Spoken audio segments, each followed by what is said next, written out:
Hello বন্ধুরা, আনন্দ পাঠের পক্ষ থেকে সকলকে স্বাগত। গত কয়েকটি ভিডিওতে তারাশঙ্কর বন্দ্যোপাধ্যায় রচিত তাসের ঘর গল্পটির ব্যাখ্যা এবং প্রশ্নোত্তর আলোচনা করেছি। আজকে এই গল্পটি থেকে তিনটি অত্যন্ত গুরুত্বপূর্ণ রচনাধর্মী প্রশ্নোত্তর আলোচনা করব। সেগুলি হল গল্পের বিষয় সংক্ষেপ, নামকরণের সার্থকতা এবং প্রধান চরিত্র তথা গল্পের নায়িকা শৈলর চরিত্র বিশ্লেষণ। প্রসঙ্গত বলে নি, এই গল্পটি আইএসসি বাংলা পাঠ্যসূচির অন্তর্ভুক্ত। মূল আলোচনায় অর্থাৎ প্রশ্নোত্তর পর্ব শুরু করার আগে প্রতিদিনের মতো বলে নি, যারা চ্যানেলটি সাবস্ক্রাইব করেছো তাদের ধন্যবাদ। যারা এখনো করনি, তোমাদের যদি এই ধরনের আলোচনাগুলি ভালো লাগে এবং এরকম আলোচনা আরো বেশি করে পেতে চাও, তাহলে অবশ্যই লাইক, শেয়ার ও সাবস্ক্রাইব করে পাশে থেকো। শুরু করছি আজকের মূল আলোচনা। তারাশঙ্কর বন্দ্যোপাধ্যায় রচিত তাসের ঘর গল্পের গুরুত্বপূর্ণ রচনাধর্মী প্রশ্নোত্তর। প্রথম প্রশ্ন, তাসের ঘর গল্পের বিষয়বস্তু সংক্ষেপে নিজের ভাষায় ব্যক্ত করো। প্রখ্যাত সাহিত্যিক তারাশঙ্কর বন্দ্যোপাধ্যায় রচিত তাসের ঘর গল্পটি মানব চরিত্রের একটি বিশেষ দিক তুলে ধরেছে। গল্পের শুরু হয়েছে একটি অতি সাধারণ মধ্যবিত্ত গ্রাম্য পরিবারের জীবনযাপন দিয়ে, যে পরিবারের একদিনের একটি বিশেষ ঘটনায় একটা বিরাট ভাঙন ধরে যায়। তিনটি চরিত্রের উপস্থিতি আমরা পাই শুরুতেই। গল্পের মূল বা কেন্দ্রীয় চরিত্র শৈল, তার শাশুড়ি এবং ননদ গৌরী। শুরুতেই দেখা যায় তাদের বাড়িতে কলিকাতা প্রবাসিনী কিছু অতিথিদের আসার জন্য উদ্যোগ আয়োজন চলছে। সেই উদ্যোগ আয়োজনের মধ্যেই আমরা শুরুতেই দেখতে পাই যে একটি তুলে রাখা মূল্যবান কাপের সেট থেকে একটি কাপ পাওয়া যায় না এবং বাড়ির তরুণী বধূ শৈল স্বীকার করে যে কাপটি সেই ভেঙে ফেলেছে। যদিও শৈলর শাশুড়ি বাসনন্ত প্রাণ ছিলেন, তাই প্রথমটায় তিনি ভীষণ রেগে যান, কিন্তু কিছুক্ষণ পরেই শৈল যখন তার কাছে এসে দাঁড়ায় তিনি সবকিছু ভুলে যান এবং বধূর সঙ্গে যথেষ্ট ভালো ব্যবহার করেন। শাশুড়ি, ননদ এবং বধূ তিনজনে মিলে অতিথিদের আপ্যায়নের জন্য সুন্দরভাবে প্রস্তুত হতে থাকে। কিন্তু এই সুন্দর সংসারটি এক লহমায় ছারখার হয়ে যায় যখন শৈল নিজস্ব স্বভাব বৈশিষ্ট্য অনুযায়ী বাইরের অতিথিদের কাছে বাপের বাড়ির কথা অত্যন্ত বাড়িয়ে বাড়িয়ে বলতে থাকে। ফলে প্রবাসিনী ধনী গৃহিণী শৈলর শাশুড়িকে বলে ফেলেন যে তার ছেলের অনেক বড় ঘরে বিয়ে হয়েছে, তাদের চেয়েও অনেক বড় ঘর। এই কথায় শৈলর শাশুড়ি একটু ক্ষুণ্ণ হন এবং তিনি জানান যে বেয়াই বাড়ি সম্পর্কে বৌমাই অনেক কথা বলে, কিন্তু তাদের দিক থেকে বিয়ের 2 বছরের মধ্যেও মেয়েকে নিয়ে যাওয়ার কোনো উদ্যোগ আয়োজন বা কোনো তত্ত্ব তল্লাশ হয়নি। এ কথায় শৈল তার বাপের বাড়ির এই ত্রুটিটুকু ঢাকতে গিয়ে জানায় যে তার বাবার অদ্ভুত চরিত্র। তিনি বলেন যে যে জিনিস তিনি দান করে দিয়েছেন তা নিজের বলে ঘরে আনবেন না, তারা যদি নিজে থেকে আসে তবে তাদের যথেষ্ট আদর যত্ন করবেন। আর এত দূর থেকে তত্ত্ব তল্লাশ সম্ভব হয় না, কিন্তু তার স্বামী যখনই টাকা চান তিনি নাকি তার স্বামীকে সেই টাকা পাঠিয়ে দেন। এই কথা ছিল সর্বৈব মিথ্যা। শৈলর শাশুড়ি স্বাভাবিকভাবেই এই সম্পর্কে কিছু জানতেন না এবং তিনি অত্যন্ত ক্ষুব্ধ হন এই কথায়, জানান যে এ বিষয়ে তিনি কিছুই জানেন না এবং ছেলে আসলে তিনি তার কাছে এর জবাব চাইবেন। শৈলর স্বামী অমর অর্থাৎ বাড়ির বড় ছেলে কলকাতায় ব্যবসা করত, মাঝে মাঝে ছুটি ছাটায় বাড়িতে আসতো। স্বাভাবিকভাবেই এই ঘটনার পরে শৈলর শাশুড়ি পুত্রের জন্য অপেক্ষা করে থাকেন এবং বাড়ির মধ্যে সেই সুন্দর পরিবেশটি নষ্ট হয়ে গিয়ে একটা থমথমে পরিবেশ গড়ে ওঠে এবং শৈলর সঙ্গে শাশুড়ি এক বাক্যালাপ বলতে গেলে একেবারেই বন্ধ করে দেন। শৈল বুঝতে পারে সে এবার একটা গুরুতর অপরাধ করে ফেলেছে। সেও আশঙ্কায় দিন গুনে সে ভাবে যে স্বামী এলে তার পায়ে পড়ে ক্ষমা চেয়ে নেবে। 10 দশেক বাদে তার স্বামী আসে এবং যথারীতি শৈলর শাশুড়ি শৈলর বলা সেই কথার কৈফিয়ত, অর্থাৎ সে তার শ্বশুরের কাছ থেকে হাত পেতে টাকা নেয় কিনা এ কথা জিজ্ঞাসা করলে তেতে পুড়ে ঘরে আসা অমরের মাথায় আগুন জ্বলে যায়। সে বলে, কে এ কথা বলেছে? শাশুড়ি শৈলকে ডাক দিলে পরে শৈল হতভম্ব হয়ে আবারও বলে ফেলে যে হ্যাঁ বাবা, টাকা দেন। অমর অত্যন্ত রুষ্ট হয়ে ওঠে এই কথায়। সে প্রায় পাগলের মতো দেওয়ালে মাথা ঠুকতে থাকে এবং বলে যে শৈল বাড়িতে থাকলে সে জলস্পর্শ করবে না। তার শাশুড়িও জানিয়ে দেন যে বাইরের অতিথিদের কাছে তার মাথা কাটা গেছে এই বউয়ের জন্য, তিনিও এমন বউ নিয়ে ঘর করবেন না। ফলে সেই রাত্রেই শৈলকে তার দেওরের সঙ্গে এলাহাবাদে তার বাপের বাড়িতে পাঠিয়ে দেওয়া হয়। শৈলর মা শৈলকে এইভাবে হঠাৎ করে আসতে দেখে অবাক হয়ে যান। তার দেওর সঙ্গে এসেছে, কিন্তু সে কারোর সঙ্গে দেখা না করেই চলে গেছে, এই কথা শুনে আরো অবাক হয়ে গেলে শৈল এবারে তার বাপের বাড়ির কাছে শ্বশুর বাড়ি সম্পর্কে নানান মিথ্যে কথা বাড়িয়ে বলতে থাকে। শৈলর দেওর তাকে পৌঁছে দিতে এসেও কারোর সঙ্গে দেখা না করে চলে যাওয়ায় শৈল তখন মিথ্যে মিথ্যে বানিয়ে বলে যে তার দেওরকে ভীষণ গুরুত্বপূর্ণ একটা কাজে ওই ট্রেনেই সিমলে যেতে হবে, তাই সে আর দাঁড়াতে পারল না। কিন্তু 2 মাস কেটে গেলে পরেও শৈলর শ্বশুর বাড়ি থেকে কোনো খোঁজ খবর না দেওয়ায় শৈলর মায়ের সন্দেহ হয় তিনি তার স্বামীকে দিয়ে শৈলর শাশুড়ির কাছে পত্র লিখে পাঠান। যে পত্রে শৈলর বাবা জানান যে শৈল এখানে কেন এসেছে এভাবে হঠাৎ, সে কথা সে নিজে কিছু প্রকাশ করেনি, কিন্তু তারা বুঝতে পারছেন যে সে কোনো গুরুতর অপরাধ করে এসেছে, যার জন্য তার শ্বশুর বাড়ি থেকে কোনো খোঁজ খবর নেওয়া হচ্ছে না। তিনি যদি জানতে পারেন যে শৈল কি অপরাধ করেছে, তাহলে তিনি নিজে তাকে শাশুড়ির কাছে নিয়ে গিয়ে শাস্তির ব্যবস্থা করবেন।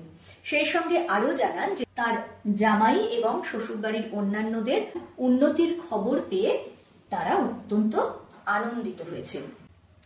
শৈলর শাশুড়ির এমনিতেই সময়ের সাথে সাথে বৌমার প্রতি যে রাগ এবং অভিমান জমা হয়েছিল সেটা অনেকটা কমে গেছিল। সেই সঙ্গে এই পত্র পড়ে তিনি বুঝতে পারেন যে শৈল কোনো অসৎ উদ্দেশ্যে নয়, বরং শ্বশুর বাড়ির কাছে বাপের বাড়ির এবং বাপের বাড়ির কাছে শ্বশুর বাড়ির গৌরব প্রকাশ করার জন্যই এমন মিথ্যাচার করে। যে মিথ্যাচার সে বাপের বাড়িতে গিয়েও করেছে, শ্বশুর বাড়ি সম্পর্কে অনেক কথা বাড়িয়ে বাড়িয়ে বলেছে। ফলে বৌমার প্রতি তার মনে আবার স্নেহের উদ্রেক হয় এবং তিনি তার ছেলেকে পাঠিয়ে দেন বৌমাকে ঘরে নিয়ে আসতে।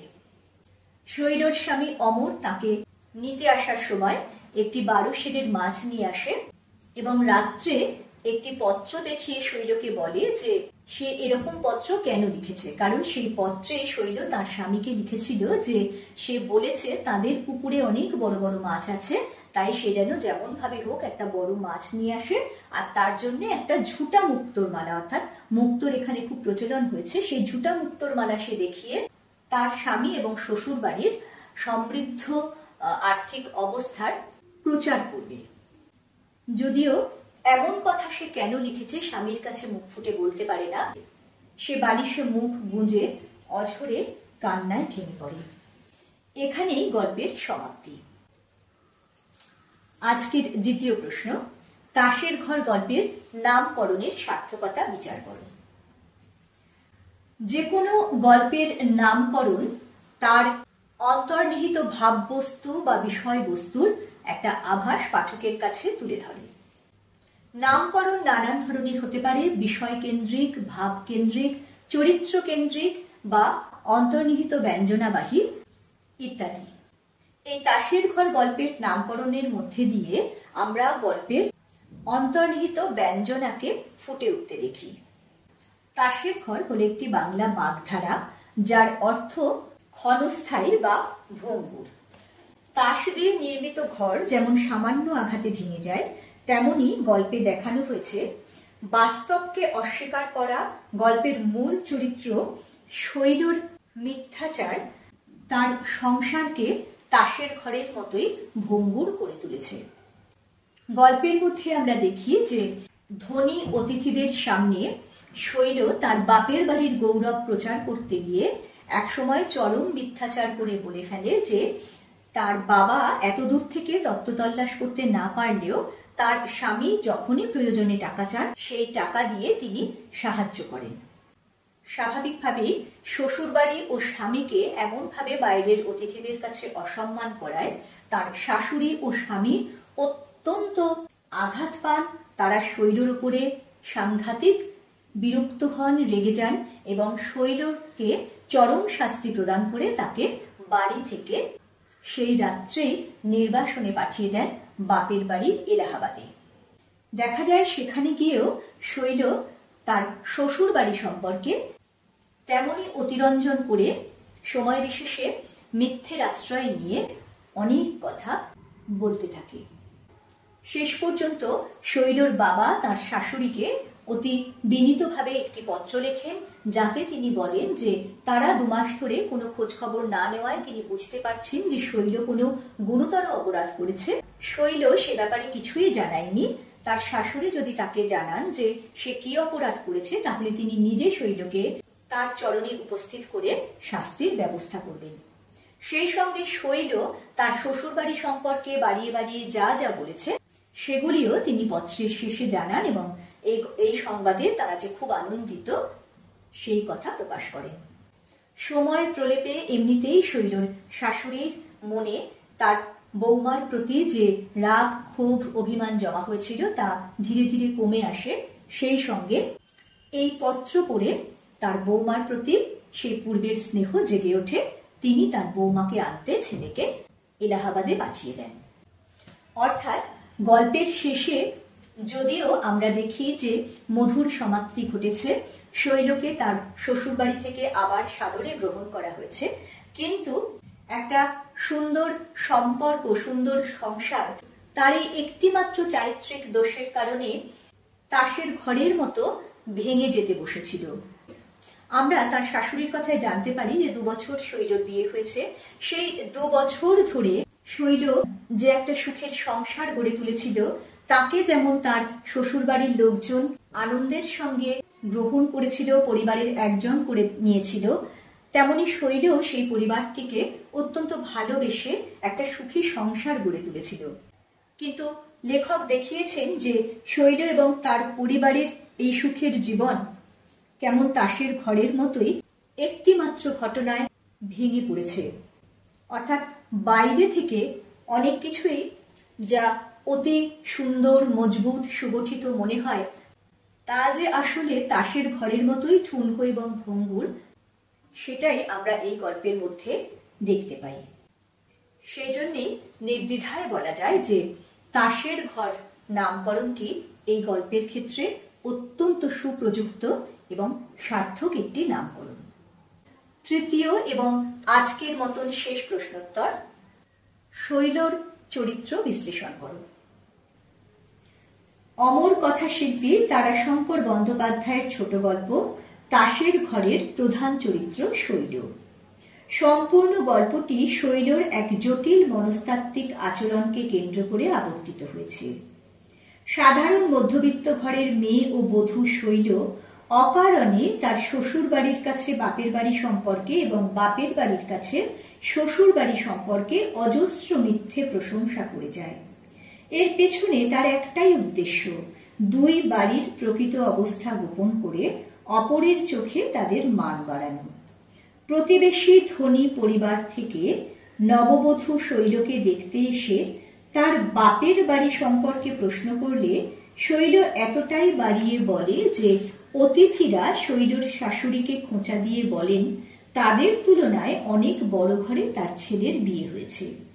স্বাভাবিকভাবেই এ কথায় শৈলর শাশুড়ি মনে আঘাত পান এবং তিনি মৃদু অভিযোগের সুরে ছেলের শ্বশুর বাড়ির থেকে তত্ত্ব তাল্লাশ না করার জন্য অনুযোগ জানান। এতে শৈল কাণ্ডজ্ঞান হারিয়ে বলে বসে যে তার বাবা তার স্বামী অমরকে অর্থ সাহায্য করেন, ফলে সংসারে তুমুল অশান্তি হয় এবং শৈলকে বাপের বাড়িতে পাঠিয়ে দেওয়া হয়। কিন্তু এত কিছু সত্ত্বেও শৈলর স্বভাব বদলায় না। বাপের বাড়িতে গিয়ে শ্বশুর বাড়ি সম্পর্কে সে এত বাড়াবাড়ি রকমের প্রশংসা করে যে অচিরেই লোকজন বিরক্ত হয়।